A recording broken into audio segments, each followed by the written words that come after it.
उनको हीरोइन जैसी ही चाहिए थी। एक दिन उन्होंने मिस गाजियाबाद डिम्पल से उसकी शादी करवा दी। यहाँ बस एक ही दिक्कत थी, डिम्पल को फेस मास्क बनाना तो आता था पर आटा गूंथना नहीं आता था। बातें तो पक्की पक्की करती थी पर रोटियां कच्ची पक्की बनाती थी। कमला बहन, मानना पड़ेगा, आप शहर की सबसे सुंदर लड़की को ब्याह कर ले आई है अपने बेटे के लिए।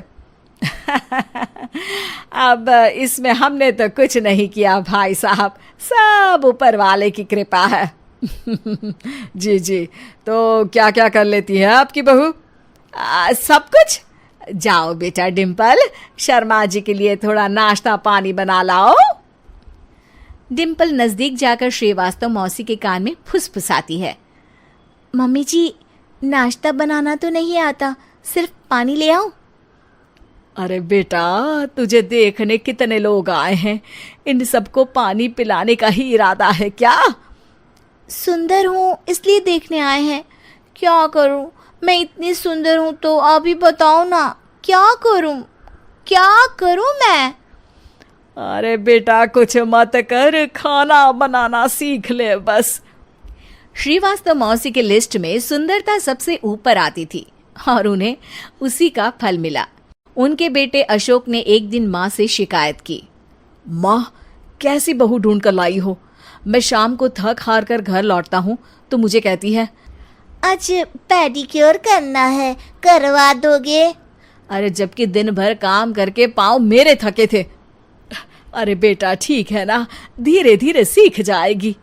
अरे क्या सीख जाएगी माँ, उससे कुछ भी नहीं आता। हफ्ते भर का शेड्यूल बना लिया है उसने, पेडिक्योर, हेड मसाज, मुल्तानी मिट्टी का ये वो, अरे पता नहीं क्या क्या। अरे मुझे तो नाम भी नहीं आते। देख बेटा, खाना बनाना, सब्जी काटना, ये सब सीखा जा सकता है पर सुंदरता नहीं सीखी जा सकती। इतनी सुंदर बहू मिली है फिर भी तू खुश नहीं है, कैसा बेटा है तू? श्रीवास्तव मौसी का मानना था कि समय रहते बहू सब सीख जाएगी, पर मिस गाजियाबाद से शादी कराने के बाद घर का जो नाम हुआ है वो जरूरी है। अरे सबकी बहू खाना बना लेती है, हमारे घर में तो काम वाली दीदी भी है, पर हमारे घर में जितनी सुंदर बहू है ना, उतनी किसी के घर में नहीं। ऐसा श्रीवास्तव मौसी सबको कहती रहती। फिर एक दिन वो हो गया जो नहीं होना चाहिए था, डिम्पल को पिंपल हो गया। डिम्पल घर में छुपी बैठी थी, पर ऐसी खबर छिपती कहाँ है। शर्मा जी घर में अपने बेटी की शादी का न्योता देने आए तो उन्होंने पूछ लिया, अरे आज आपकी बहू नहीं दिख रही?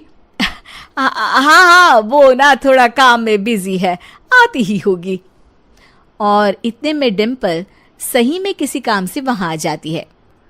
बस शर्मा जी की नजर पड़ जाती है डिम्पल के पिंपल पर, जो उन्हें चांद पे दाग जैसा लगता है। पूरे शहर में बात फैल जाती है कि डिम्पल को पिंपल हो गया है। ये दिक्कत काफी गंभीर थी और श्रीवास्तव मौसी को पता था कि अगर ऐसा चलता रहा तो उन्होंने जो हासिल किया था सब मिट्टी में मिल जाएगा। उन्होंने फट से डिम्पल को अपने कमरे में बुलाया। अरे बेटा, शर्मा जी के बेटे की शादी 1 हफ्ते में ही है, हमें उससे पहले ही तुझे वापस सुंदर बनाना पड़ेगा। तू बता, तुझे मेकअप के लिए क्या क्या चाहिए? डिम्पल की दी गई लिस्ट का सामान श्रीवास्तव मौसी शाम को ही ले आती है और उसके बाद शुरू होता है डिम्पल का मेकओवर। 1 हफ्ते में सारे क्रीम्स पाउडर टेस्ट हो चुके हैं और डिम्पल और श्रीवास्तव मौसी रेडी हो जाते हैं शर्मा जी के बेटे की शादी के लिए। शादी के दिन डिम्पल बहुत सुंदर लग रही थी।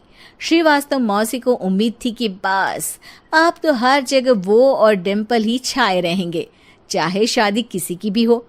पर जब वो शादी में पहुंचते हैं तो उन्हें बाहर शर्मा जी लोगों का स्वागत करते मिलते हैं। अरे कमला जी, सही समय पर आई हैं, आप ही का इंतजार था। हमने भी हमारे बेटे के लिए मिस अहमदाबाद ढूंढी है। डिम्पल और श्रीवास्तव मौसी दोनों के मुंह खुले के खुले रह जाते हैं शर्मा जी की बहू को देखकर। वो तो डिम्पल से भी ज्यादा सुंदर थी। क्यों, हमने भी अच्छी बहू ढूंढी है ना? हाँ हाँ शर्मा जी, बाकी आजकल के ज़माने में सुंदरता से क्या होता है भाई। देखो बूढ़े तो सब होते हैं, मैं तो मानती हूं कि बस रोटियां गोल बना दे, इससे ज्यादा क्या चाहिए। सुंदरता का क्या है, ढल जाती है, पर गुण वो हमेशा रहते हैं। अरे बाबा, इतना बड़ा ज्ञान आपको कोई गुरु भी नहीं देता जितना बड़ा ज्ञान आपको एक छोटे से पिंपल से मिल गया। अगले दिन जब अशोक डिम्पल से बात कर रहा होता है, कल शादी में मिस अहमदाबाद के बाद सब मिस गाजियाबाद यानी तुमको ही देख रहे थे। क्या करूं, मैं इतनी सुंदर हूं तो आप ही बताओ क्या करूं। क्या करूं मैं तो कहती हूं कि घर का कोई काम कर या फिर बाहर अपने लिए कोई काम ढूंढ ले। है क्या कहा माँ जी? हाँ जी, सुंदरता का क्या है। कल तूने मिस अहमदाबाद से मात खाई, आगे कोई मिस हैदराबाद आ जाएगी या मिस फैजादाबाद आ जाएगी, इसलिए काम पर ध्यान दो। हाँ। और कुछ महीनों बाद, अरे बहू, काम करने के बाद तू सुंदर नहीं, अति सुंदर हो गई है।